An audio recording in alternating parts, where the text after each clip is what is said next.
بسم اللہ الرحمن الرحیم۔ السلام علیکم۔ روشنی ٹی وی میں خوش آمدید۔ تمام ویڈیو اپڈیٹس کے لیے میرے چینل روشنی ٹی وی کو سبسکرائب کر لیں اور بیل نوٹیفیکیشن کو آن کر دیں۔ آج ہم بات کریں گے کیا روپیہ پیسہ حقیقی خوشی دے سکتا ہے۔ میرے عزیزوں، ہمارا علم غلط ہو گیا ہے، ناقص ہو گیا ہے۔ ہمارے ماحول نے غلط علم میں ڈال دیا ہے۔ غم اور پریشانی کو دور کرنے کا راستہ پیسہ نہیں ہے، حقیقی خوشیوں کو لینے کا راستہ پیسہ نہیں ہے۔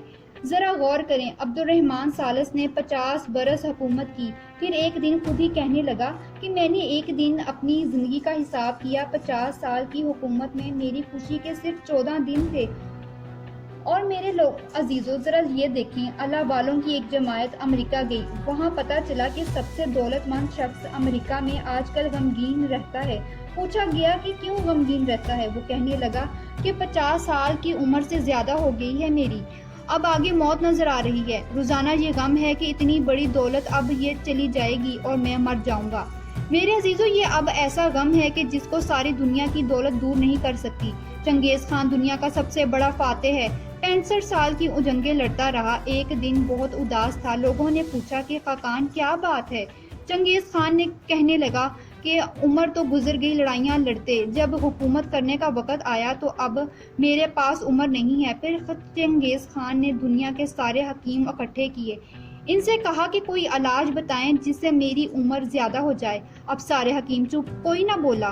آخر ایک چینی حکیم نے ہمت کر کے کہا کہ خاقان معظم، ہم آپ کی عمر میں ایک سانس کا بھی اضافہ نہیں کر سکتے، لیکن جتنی آپ کی عمر باقی ہے اس کو صحت مند گزارنے کے اصول اور طریقے بتا سکتے ہیں۔ عزیزوں، چنگیز خان کو صرف 5 سال تخت پر بیٹھنا نصیب ہوا اور 70 سال کی عمر میں وہ جہنم واصل ہو گیا۔ ساری بات کرنے کا مقصد عزیزوں، ہمارا علم ناقص ہو چکا ہے۔ پیسہ قبر اور حشر میں کام نہیں آئے گا، بلکہ پیسہ تو دنیا میں بھی ناکامی دکھا رہا ہے۔ نہیں یقین تو آپ مجھے خوشیاں خرید کر دکھائیں، صحت خرید کر دکھائیں۔ ارے میرے عزیزوں، اگر پیسہ سے صحت ملتی تو کوئی امیر آدمی بیمار نہ ہوتا، بلکہ دیکھا یہ گیا ہے کہ مالدار زیادہ بیمار ہیں اور غریب کم۔ یہاں عزیزوں ایک اور بات واضح کرتی چلوں، اللہ روٹی کمانے سے نہیں روکتا، بلکہ پیسہ کو معبود بنانے سے روک رہا ہے۔ اللہ معبود ہے، اللہ کو مقصد بنائیں۔ اگر کوئی رشتہ دار اللہ کی محبت میں رکاوٹ بنے تو توڑتے چلے جائیں، اسی میں نجات ہوگی۔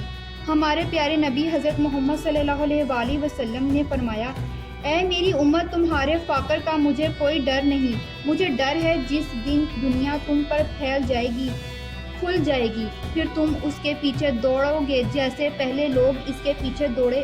فرمایا پھر یہ دنیا تمہیں ہلاک کر دے گی جیسے پہلوں کو اس نے ہلاک کر دیا۔ تو میرے عزیزوں، اللہ کے واسطے سنبھل جائیں، روپے پیسے کے پیچھے اپنی آخرت کو خراب نہ کریں۔ اللہ کریم سے دعا کریں وہ ہمیں ہدایت دے، اچھا علم دے اور ہمیں اپنی زندگی اور اپنے نبی حضرت محمد صلی اللہ علیہ وآلہ وسلم کے حکم کے مطابق گزارنے کی توفیق دے۔ آمین ثم آمین یا رب العالمین۔ میرے عزیزوں، میرے پاس الفاظ نہیں ہیں کہ میں آپ لوگوں کو کیسے بتاؤں کہ آج ہر کسی نے پیسے کو معبود بنا لیا ہے۔ بھائی بھائی کو مار رہا ہے جائیداد کے لیے، بیٹا ماں کو مار رہا ہے، باپ کو مار رہا ہے، بہنوں پر تشدد کر رہا ہے۔ یہ سارے واقعات ہماری آنکھوں کے سامنے گزر رہے ہیں، ہمارے اپنے گھروں کی کہانی ہے اور یہ گھر گھر کی کہانی بن چکی ہے۔ اپنا اور اپنے گھر والوں کا خیال رکھیے گا اور مجھے دعاؤں میں یاد رکھیے گا اور مجھے فیڈ بیک اپنا ضرور دیتے رہیں۔ فی امان اللہ۔